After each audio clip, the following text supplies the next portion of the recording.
Hello मेरे प्यारे students, क्या हाल चाल। हमें उम्मीद है आप सब स्वस्थ होंगे, मस्त होंगे और आप सब की तैयारी एकदम शानदार तरीके से चल रही होगी। तो आज ही लेकर बोर्ड एग्जाम 2026 हमारा टारगेट है। न्यू बैच हमारा चल रहा है 2025-26 के लिए। क्लास 10th का मैथ हम पढ़ रहे हैं, चैप्टर प्रश्नावली 1.3। तो यानी चैप्टर फर्स्ट ही अभी हम पढ़ रहे हैं, वास्तविक संख्याएं। तो हम UP, Bihar, MP, Rajasthan board, सभी बोर्ड को लेकर चल रहे हैं। तो इसलिए सारे क्वेश्चन कराना हमारे लिए क्या जरूरी है। तो आपके जो सिलेबस में है हमने बता भी दिया है पहले से, इस सिलेबस में कौन कौन सा किस किस बोर्ड में है। तो कोई दिक्कत नहीं, अभी तो हमारा क्या है एक साथ चल रहा है, लेकिन एग्जाम आने पर हम क्या करेंगे, अलग अलग टॉपिक हैं रिवीजन कराएंगे। तो एकदम शानदार तरीके से तो शुरुआत कर आज हम पढ़ेंगे एग्जाम्पल 9, 10, 11, 12 एकदम बेहतरीन तरीके से, बहुत ही शानदार। इनमें से एक क्वेश्चन आपका पक्का एग्जाम में आने वाला है।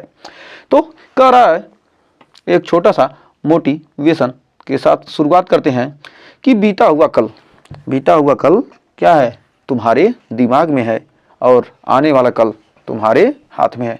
कि आप बीते हुए कल को देखना है कि मैंने 9th में नहीं पढ़ा तो 10th में आएगा नहीं, मुझे क्या होगा, कैसे पास होऊंगा। तो ये सब क्या कीजिए, छोड़ दीजिए, इसको दिमाग से निकाल दीजिए, दिमाग से बाहर निकालिए और हमारे साथ जुड़िए। अभी तो हमने शुरुआत किया, एकदम शानदार तरीके से हम सारे क्वेश्चन का पोस्टमार्टम करने वाले हैं।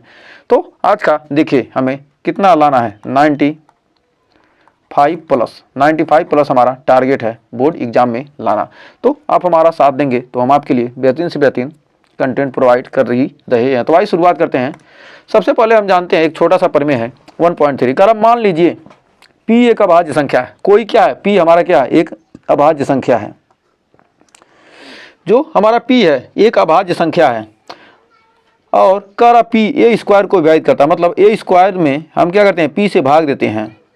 ए स्क्वायर में हम क्या करें, P से भाग देते हैं तो P को भी ए विभाजित करेगा। तो कह रहा है P क्या करेगा, ए को भी ए में भी भाग चला जाएगा।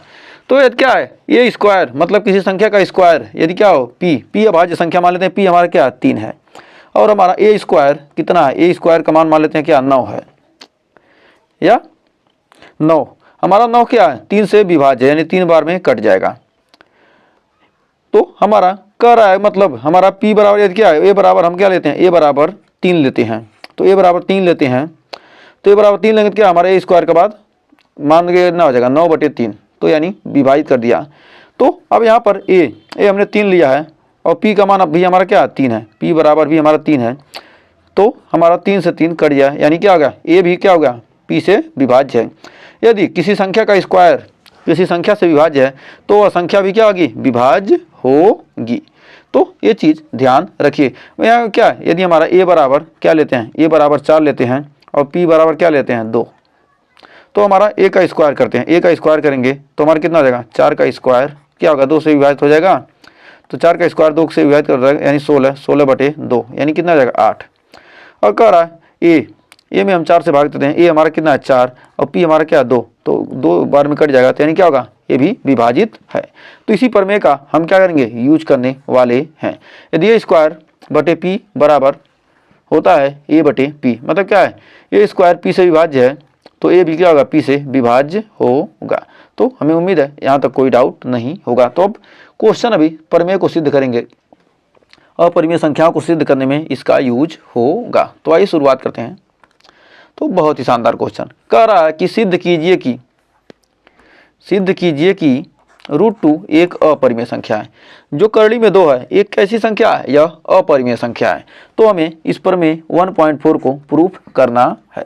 तो प्रमेय 1.4 को हमें क्या करना, प्रूफ करना है कि √2 एक अपरिमेय संख्या है। तो ऐसे क्वेश्चन हम बहुत सारे करेंगे, वहाँ पर एकदम शानदार तरीके से हम पोस्टमार्टम करते जाएंगे। तो आइए देखते हैं। माना तो इसको 2 पार्ट में बांट लेते हैं। सबसे पहले ही इसे हम क्या करेंगे, आधे पार्ट में क्या करेंगे, हम क्वेश्चन को सॉल्व करेंगे। तो अब कह रहा है माना जब क्या है क्या अपरिमेय संख्या कह रहा है तो हम क्या करते हैं, मान लेते हैं परिमेय संख्या है। मान लेते हैं किसी का नाम मोहन है तो उसको मान लेते हैं क्या है, नहीं यह सोहन है। तो जब सोहन है तो उसके घर वालों से पूछेंगे तो पता चलेगा कि इसका नाम मोहन ही है। तो हम कहते हैं मोहन नहीं है, सोहन है। तो लेकिन क्या किया हमने, पूरी तरह से वेरीफाई किया, उसका आधार कार्ड देखा तो पता चला कि क्या यह सोहन है। उसी तरह इसका भी हम क्या करेंगे, आधार कार्ड निकालेंगे, वेरिफिकेशन करेंगे, तब बताएंगे कि यह अपरिमेय संख्या है कि नहीं। तो हम मान लेते हैं क्या परिमेय संख्या है। तो हमने मान लिया कि करली में 2 क्या एक परिमेय संख्या है। तब जब परिमेय संख्या है तो माना, जब परिमेय संख्या है तो हम परिमेय संख्या को लिख सकते हैं क्या, P/Q के रूप में लिख सकते हैं, नहीं लिख सकते हैं। तो कोई भी परिमेय संख्या है उसको हम P/Q के रूप में लिख सकते हैं। तो माना हमारा √2 हो जाएगा कितना, P/Q। तो √2 हमारा क्या हो जाएगा, P/Q। तो √2 हमारा क्या हो जाएगा, P/Q हो जाएगा। तो √2 हमारा क्या हो गया, P/Q हो गया। जब √2 का मान हमारा क्या हो गया, P/Q हो गया। तो जहाँ यहाँ पर एक चीज़ तो करना पड़ेगा कन्फर्म ना, कि हमारा Q बराबर यहाँ पर 0 नहीं हो सकता। Q बराबर क्या होगा, 0 नहीं हो सकता। और जहाँ पर हम जानते हैं कि जहाँ पर P व Q क्या है, P व Q क्या है, सअभाज्य संख्या, सअभाज्य संख्या, सअभाज्य संख्या। P और Q क्या है, सअभाज्य संख्याएं हैं। अब इतना तो हो गया, तो यहाँ तक आपको कोई डाउट नहीं होना चाहिए। तो इसको सही से लिख लेते हैं, सुंदर सुंदर, सअभाज्य संख्या है। P और Q क्या, सअभाज्य संख्याएं हैं। तो यहाँ तक कोई डाउट नहीं होना चाहिए। तो हम इसको इधर गुणा कर सकते हैं, लिख सकते हैं क्या, √2 Q बराबर P, √2 Q बराबर P। अब दोनों पक्षों का हम क्या करते हैं, वर्ग करने पर अब दोनों पक्षों का हम क्या करेंगे, वर्ग कर देंगे। तब दोनों पक्षों का हम क्या कर रहे हैं, वर्ग कर रहे हैं। तो वर्ग करने पर हमारा क्या हो जाएगा, ये इसका स्क्वायर करेंगे तो हमारा √2 का स्क्वायर हो जाएगा हमारा, तो P² बराबर हो जाएगा, यहाँ से P² बराबर आ जाएगा √2 का स्क्वायर करने कितना आ जाएगा 2, और Q² यानी Q²। तो हम लिख सकते हैं Q² को यहीं रहने देंगे और 2 नीचे आ जाएगा, तो हमारा Q² बराबर आ जाएगा, Q² बराबर कितना आ जाएगा, P²/2। अब यही परिमेय हमने पढ़ा है। तो यही परिमेय हमने पढ़ा है, इसको समीकरण नंबर 1 मान लेते हैं। तो यहाँ P²/2 एक पूर्णांक है। क्या, एक पूर्णांक है, एक पूर्णांक है। P²/2 क्या एक पूर्णांक है। तो अतः कह सकते हैं कि कह सकते हैं कि P² क्या है, 2 से भाज्य है। P² क्या है, 2 से भाज्य है। P² में क्या करें, 2 से भाग कर चला जा रहा है ना, P² 2 से कट जा रहा है। तो जब P² 2 से भाज्य है तो P भी क्या होगा, P भी 2 से भाज्य होगा, 2 से भाज्य होगा। तो P भी क्या होगा, 2 से भाज्य होगा। अब P भी क्या होगा, 2 से भाज्य होगा। अब P 2 से भाज्य हो गया तो मान लेते हैं, माना P/2, P क्या है, 2 से भाज्य है, तो यानी P में क्या करेंगे, 2 से भाग देंगे, तो मान लेते हैं क्या, यह K है। तो इसको मान लेते हैं K1, इसको मान लेते हैं क्या, P/2 भी क्या होगा, पूर्णांक होगा। तो यह क्या है, पूर्णांक। K1 को मान लेते हैं पूर्णांक। अब P बराबर हो जाएगा 2K1। अब लिख सकते हैं P बराबर हो जाएगा हमारा 2K1। तो P बराबर हमारा 2K1, ये हो गया समीकरण नंबर 2। P बराबर 2K1, ये हमारा क्या हो गया, समीकरण नंबर 2। अब समीकरण 1 व 2 से, अब समीकरण P बराबर क्या रख देंगे, यहाँ 2K1 रख देंगे, समीकरण किसमें, 1 में। तो P के जगह पर हम 2K1 रख देंगे समीकरण 1 में। तो समीकरण 1 व 2 से, समीकरण 1 व 2 से, समीकरण 1 व 2 से। अब P बराबर हम 2K1 रख देंगे, तो इसको ये थोड़ा सा अब यहाँ पर रखेंगे तो हमारा Q² बराबर हमारा 2K1 रखेंगे, 2K1 का स्क्वायर बटे 2। तो हमारा Q² बराबर हो जाए कितना, 4K1 स्क्वायर, 4K1 स्क्वायर बटे 2। अब ये 2 बार में कट जाएगा तो हमारा Q² बराबर आ जाएगा 2K1 स्क्वायर।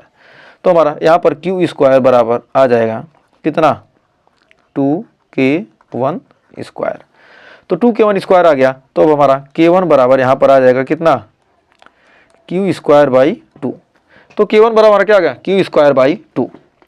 तो हम जानते हैं क्यू स्क्वायर बाई 2 एक क्या है, पूर्णांक है। क्यू स्क्वायर बाई 2 क्या है, एक पूर्णांक है, एक पूर्णांक है। क्यू स्क्वायर बाई 2 क्या है हमारा, क्या एक पूर्णांक है। तो क्यू स्क्वायर बाई 2 क्या हमारा पूर्णांक है। तो हमारा क्यू स्क्वायर हमारा कितना, एक पूर्णांक है। जब पूर्णांक है क्यू स्क्वायर बाई 2 क्या एक पूर्णांक है, तब क्यू स्क्वायर क्या होगा, क्यू स्क्वायर 2 से क्या है, 2 से भाज्य है, 2 से भाज्य है। क्यू स्क्वायर जब क्या हो गया, 2 से भाज्य है, तो क्यू भी क्या होगा, तो क्यू भी 2 से भाज्य होगा, 2 से भाज्य होगा। क्यू भी क्या होगा, 2 से कट जाएगा। अब क्यू भी 2 से क्या हो जाएगा, कट जाएगा। तो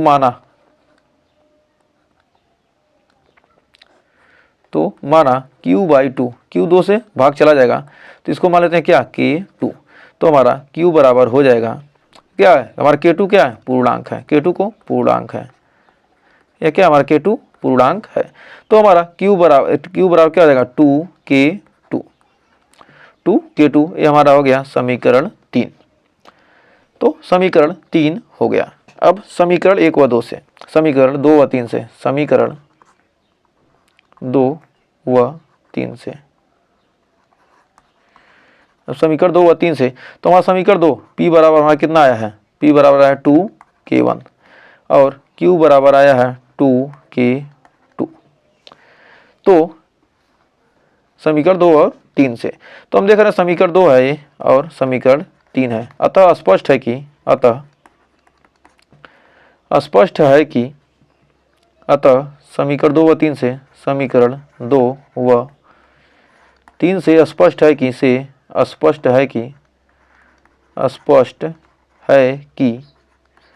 2 और 3 से क्या है, स्पष्ट है कि p व q दोनों के, तो समीकरण 2 और 3 से क्या है, स्पष्ट है कि, तो समीकरण 2 और 3 से क्या है, स्पष्ट है कि p व q के क्या है, स्पष्ट है कि जो दो है हमारा p व q का उभयनिष्ठ गुणनखंड है, उभयनिष्ठ गुणनखंड है।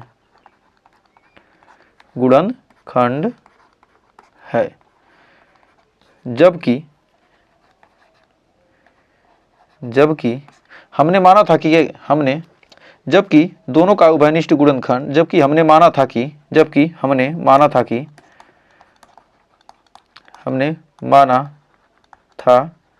कि p व q क्या है, p व q क्या है, सह अभाज्य संख्या है, सह अभाज्य संख्या है।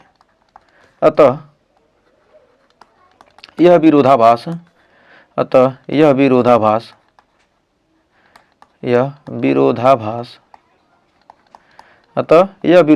हमारी गलत अवधारणा के कारण प्राप्त हुआ है, हमारी गलत अवधारणा के कारण प्राप्त हुआ है, अवधारणा के कारण प्राप्त हुआ है। ऐसा क्यों हुआ है, हमने क्या किया, हमने गलत मान लिया कि क्या है, p व q क्या है, परिमेय संख्या है, लेकिन क्या है यह, अतः कह सकते हैं कि क्या p व q परिमेय संख्या है। तो गलत अवधारणा के कारण प्राप्त हुआ है। अतः इस प्रकार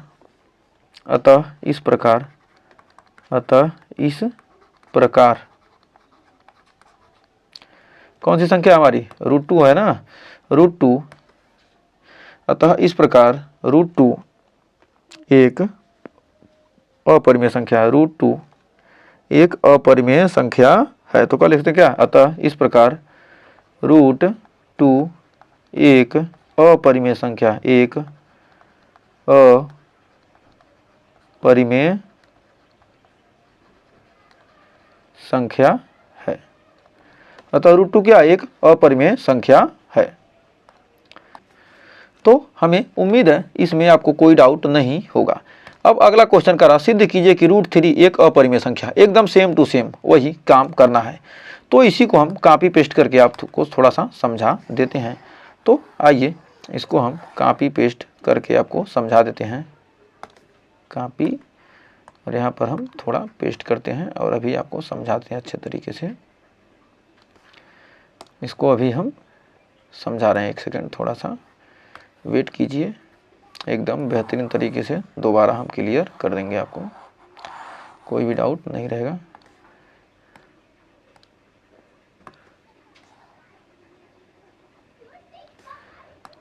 तो कह रहा है क्या, क्वेश्चन कह रहा है कि सिद्ध कीजिए कि √3 एक अपरिमेय संख्या है। तो माना, तो सबसे पहले हम क्या करेंगे, सबसे पहले हम मान लेते हैं उपपत्ति, इसका उपपत्ति करेंगे। उपपत्ति सिद्ध करने के लिए हम क्या करते हैं, उपपत्ति लिखते हैं। माना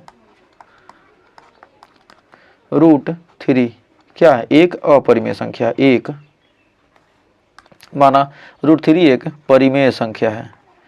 अपरिमेय तो कह रहा सिद्ध करने के लिए परिमेय संख्या है। √3 क्या एक परिमेय संख्या है। माना √3 क्या एक परिमेय संख्या है। तो हमारा √3, तब यहाँ पर √3 बराबर हमारा √3 बराबर हमारा हो जाएगा P/Q, जहाँ Q नॉट इक्वल टू 0, जहाँ P व Q क्या है, सअभाज्य संख्या है। ये तो हमको क्या करना है, इतना लिखना है। P व Q क्या है, जहाँ Q बराबर 0, Q बराबर 0 हो जाएगा तो क्या होगा, कोई परिमेय संख्या। परिमेय संख्या को हम लिखते हैं क्या, P/Q के रूप में लिखते हैं, जहाँ Q नॉट इक्वल टू क्या होता है, 0 होता है। ये आप पढ़ते चले आ रहे हैं 6 से ही, परिमेय संख्या किसे कहते हैं, इसको P/Q के रूप में लिखा जा सकता है। तो P व Q क्या है, सअभाज्य संख्याएं हैं। तो हम यहाँ लिख सकते हैं √3 यहाँ पर Q से गुणा होगा तो हमारा कितना, √3Q और इंटू ए बराबर P। तो दोनों पक्षों का वर्ग करेंगे तो हमारा P बराबर हो जाएगा कितना, हमारा √3 था तो हमारा कितना हो जाएगा, 3Q²। तो 3Q² हो जाएगा। जब 3Q² हो जाएगा तो हमारा 3 आ जाएगा P² के नीचे। तो हमारा कितना आ गया, 3 आ गया P² के नीचे। हमारा 3 आ गया P² के नीचे। तो हमारा 3 आ गया कहाँ, P² के नीचे आ गया। हमारा 3 कहाँ आ गया, P² के नीचे आ गया। तो 3Q² बराबर यहाँ बचेगा Q² बराबर P²/3। तो P²/3 क्या है, हमारा एक पूर्णांक है। P²/3 एक पूर्णांक है।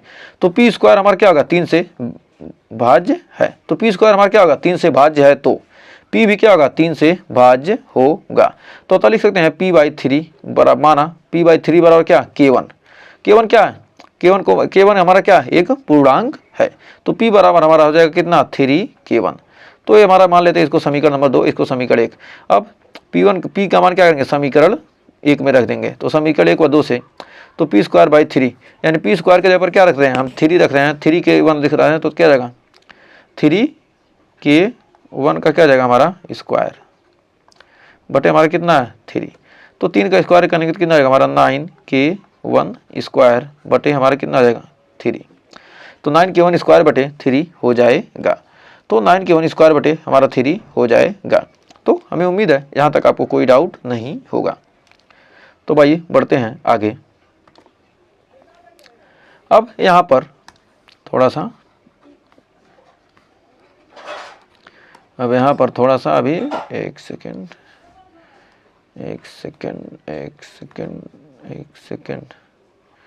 अब हाँ, अब देखिए, अब Q² बराबर हम क्या करेंगे, यहाँ 3 से काटेंगे, 3 3 9, 3 बार में कट जाएगा तो हमारा बचेगा क्या, 3K1² बचेगा, 3K1²। तो हमारा K1 बराबर क्या जाएगा, Q²/3 K1 बराबर क्या हो जाएगा, Q²/3। तो Q²/3 हमारा क्या एक पूर्णांक है। Q²/3 हमारा क्या एक पूर्णांक है। तो Q² क्या है, 3 से भाज्य है। Q² हमारा क्या होगा, 3 से भाज्य है। तो Q भी क्या होगा, 3 से भाज्य होगा। अतः Q/3 लिख सकते हैं, माना Q/3 बराबर K2। K2 क्या हमारा पूर्णांक है। तो हमारा Q बराबर क्या जाएगा, 3K2। तो Q बराबर हमारा कितना हो जाएगा 3K2। तो Q बराबर हमारा हो जाएगा 3K2। इसको मान लेते हैं समीकरण नंबर 3। तो समीकरण 3 और समीकरण 2 ये हमारा क्या है, समीकरण 2 P बराबर 3K1 और Q बराबर 3K2। तो P बराबर 3k1 और 3k1 और Q बराबर 3k2। तो हम समीकरण 2 और 3 से स्पष्ट है कि जो हमारा 3 है P व Q का क्या है, उभयनिष्ठ गुणनखंड है। P व Q का क्या है, उभयनिष्ठ गुणनखंड है। जब P व Q का उभयनिष्ठ गुणनखंड है तो कह सकते हैं कि हमने माना था क्या, हमने माना था कि क्या P व Q क्या सहअभाज्य संख्या है। P व Q का उभयनिष्ठ गुणनखंड है, जबकि हमने माना था कि क्या P व Q क्या सहअभाज्य संख्या है। मतलब ऐसी संख्या जिसका क्या एक के अलावा कोई अन्य गुणनखंड प्राप्त न हो, एक और स्वयं के अलावा कोई गुणनखंड प्राप्त न हो।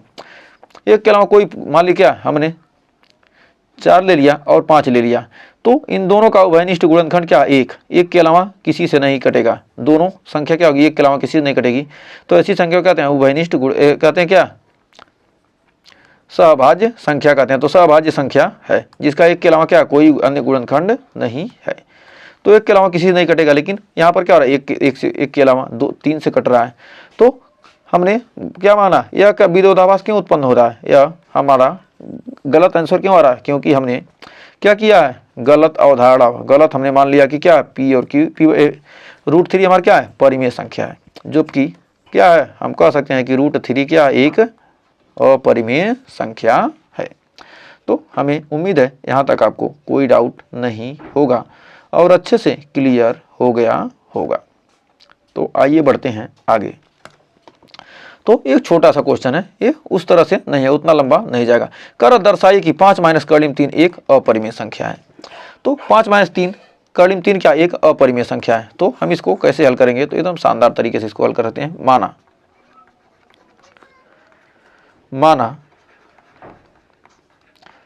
5 - कर्लिम 3 एक क्या है, एक परिमेय संख्या, एक परिमेय संख्या है, परिमेय संख्या है। तो इसको हम मान लेते हैं क्या, परिमेय संख्या है। तो माना लिख सकते हैं, एक बार और मान सकते हैं, 5 - कर्लिम 3 को लिख सकते हैं क्या, P/Q के रूप में, P/Q के रूप में, जहां Q ≠ 0 व लिख सकते हैं P व Q क्या सहअभाज्य संख्या है, सहअभाज्य संख्या है। P व Q क्या सहअभाज्य संख्या है। P व Q क्या जब सहअभाज्य संख्या है, सहअभाज्य का मतलब क्या, पूर्णांक, मतलब ये पूर्णांक P व Q क्या पूर्णांक भी है।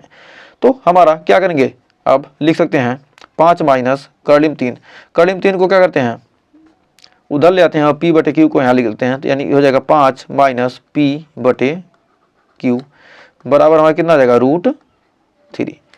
तो √3 हो जाएगा। तो इसको मान लेते हैं समीकरण नंबर 1। इसको ऐसे लिखेंगे, अभी एक इसको लिखते हैं √3 बराबर, इसको लिखते हैं √3 बराबर, अब 5Q माइनस P/Q। तो यहाँ पर P व Q हमने क्या माना है, पूर्णांक है। P व Q क्या है, पूर्णांक है। P व Q सहअभाज्य संख्या, तो मतलब क्या, पूर्णांक है। P व Q क्या है, पूर्णांक है, पूर्णांक है। तो पूर्णांक में पूर्णांक जोड़ो, घटाओ, पूर्णांक से भाग करो, तो क्या होगा, पूर्णांक ही प्राप्त होगा। तो पूर्णांक है, तो हम लिख सकते हैं कि 5Q माइनस P क्या है, भी पूर्णांक है, भी पूर्णांक है। क्या होगा, ये भी क्या होगा, पूर्णांक होगा। तो ये भी हमारा क्या होगा, पूर्णांक होगा। तो 5Q माइनस P भी क्या होगा, पूर्णांक होगा। तो लिख सकते हैं कि 5P/Q, 5Q, इसको थोड़ा सा ऊपर लेते हैं, तो लिख सकते हैं 5Q माइनस P/Q क्या होगी, एक परिमेय संख्या है, एक परिमेय संख्या है।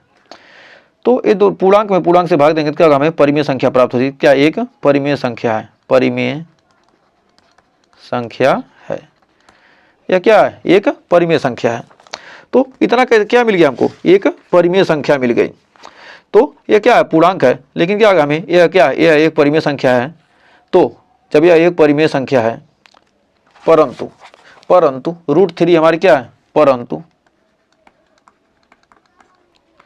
√3 परंतु √3 क्या एक अपरिमेय संख्या है। √3 एक अपरिमेय संख्या, एक अपरिमेय संख्या है।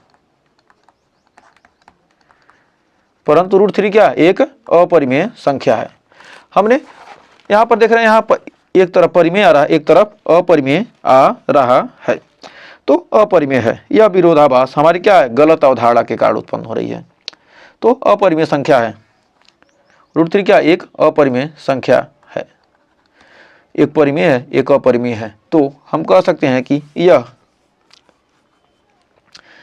विरोधाभास संख्या है, यह विरोधाभास हमारी गलत अवधारणा के कारण उत्पन्न हो रही है, गलत अवधारणा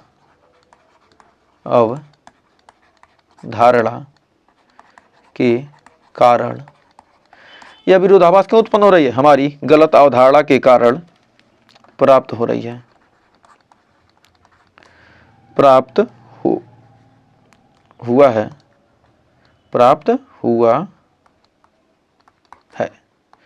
गलत अवधारणा के कारण क्या होगा, प्राप्त हुआ है। अतः कह सकते हैं कि इस प्रकार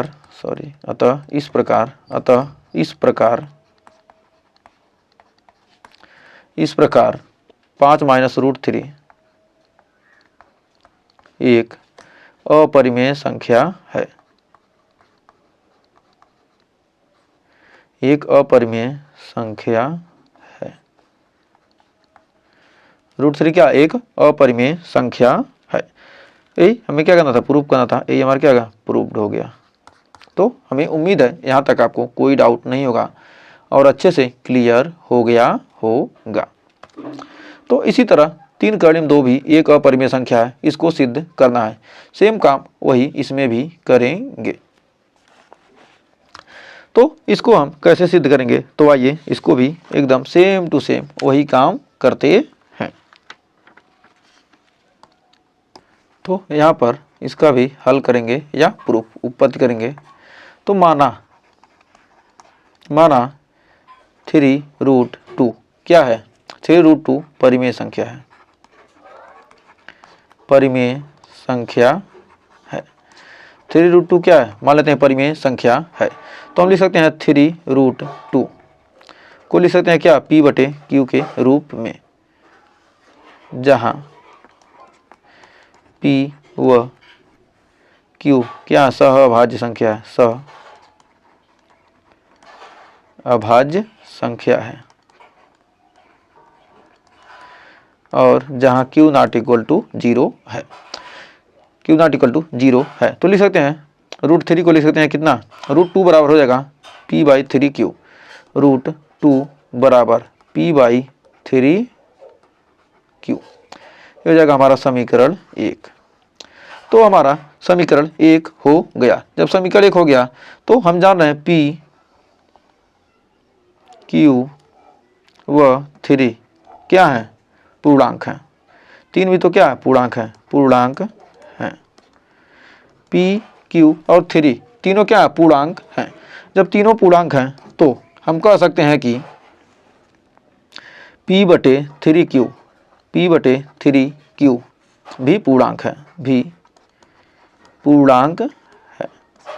जब ये पूर्णांक है तो कह सकते हैं कि P/3Q क्या है, एक परिमेय संख्या है। P/3Q एक परिमेय संख्या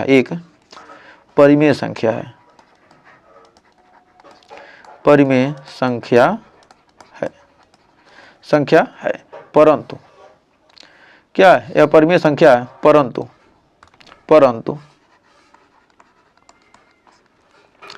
√2 क्या है, एक अपरिमेय संख्या, √2 एक अपरिमेय संख्या, परंतु √2 एक अपरिमेय संख्या है, √2 एक अपरिमेय संख्या है, परंतु √2 क्या है, एक अपरिमेय संख्या है। जब √2 एक अपरिमेय संख्या है और ये परिमेय है, ये अपरिमेय है, तो यह विरोधाभास जो हमारा यह विरोधाभास क्यों उत्पन्न हो रहा है, यह विरोधाभास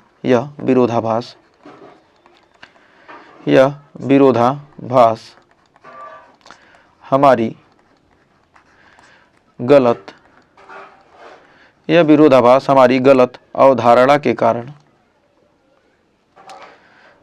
के कारण प्राप्त हुआ है,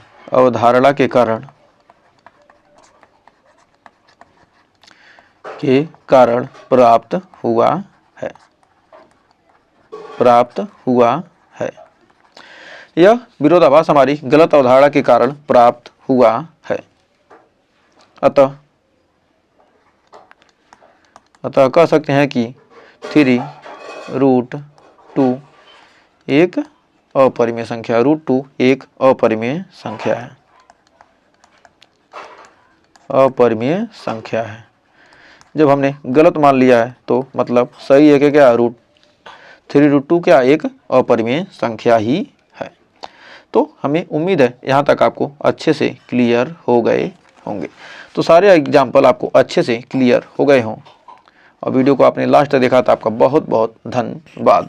तो ऐसे ही हम क्या करेंगे, चैप्टर के क्वेश्चन करेंगे। चैप्टर के क्वेश्चन भी क्या है, सेम इसी तरह के क्वेश्चन हैं, सारे क्वेश्चन इसी तरह के हैं। बस आपको क्या करना है, अंक को चेंज करना है और सीधे क्वेश्चन को छाप देना है। तो सारे क्वेश्चन हम करवाएंगे, तो टेंशन लेने की ज़रूरत नहीं है। तो अगर सेशन अच्छा लगा तो सेशन को लाइक कीजिएगा, शेयर कीजिएगा। चैनल को अभी तक सब्सक्राइब नहीं किया तो सब्सक्राइब कर लीजिए। तो मिलते हैं नेक्स्ट वीडियो में कुछ और क्वेश्चन के साथ, कुछ और टॉपिक के साथ। तब तक के लिए टेक केयर।